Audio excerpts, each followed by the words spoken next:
Today we offer you some very practical advice on what you can do to make a difference in your own life and the lives of others during troubled times. And it is really very simple. Show compassion, or put even more simply, be kind. There is a lot of talk of illness in society as a whole, but instead we could look at reframing our thinking to consider wellness and what it is that makes us well. I first heard the term wellness from Harry Burns, a professor of global public health at Strathclyde University. He is a doctor by trade and has dedicated much of his career to addressing health inequalities. His early years as a doctor working in the west of Scotland inspired him to investigate what used to be known as the Glasgow effect. This term was first used to refer to the mystery around, despite there being similar levels of social deprivation over a number of cities, for example Liverpool and Manchester, Glasgow was subject to a greater incidence of excess mortality. Burns explains this by situating Glasgow's deprivation within a wider context of particular historical and cultural influences, for example deindustrialisation.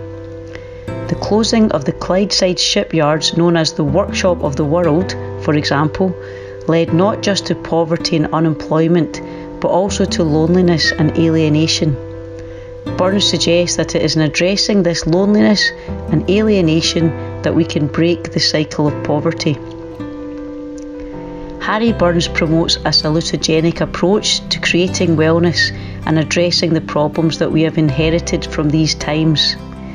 Salutogenesis is a model of health that focuses on the resources that move people towards overall well-being, even during stressful times. In his TED Talk delivered in 2014, Harry Burns tells a story about a priest from Los Angeles who had come to visit him in Glasgow. This priest had managed to turn around a community that the police had told him he would be lucky to survive a week in due to the gang warfare that was going on in the area. The priest proved them wrong by enlisting a wealthy friend to buy a disused warehouse and turned it into a bakery where he created jobs and opportunities for the neighbourhood. His secret? Connection and compassion.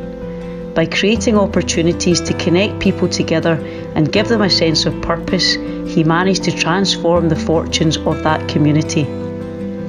On his visit to Glasgow, the priest told Harry, "What we need is a compassion that stands in awe at the burdens the poor have to carry, rather than stands in judgment at the way they carry it." Loneliness, isolation, and alienation are things that are being experienced at this moment in time by the whole of humankind. At the same time, we are witness to many acts of kindness on a daily basis, from helping our neighbours to creating a treasure trail of hope around a Glasgow park. Although we are physically distancing, we can keep connectedness in mind. Our call to action now and into the future is to show compassion and to be kind. Let us be, as a connected community, as a club, the bridge over troubled waters that will ease your mind.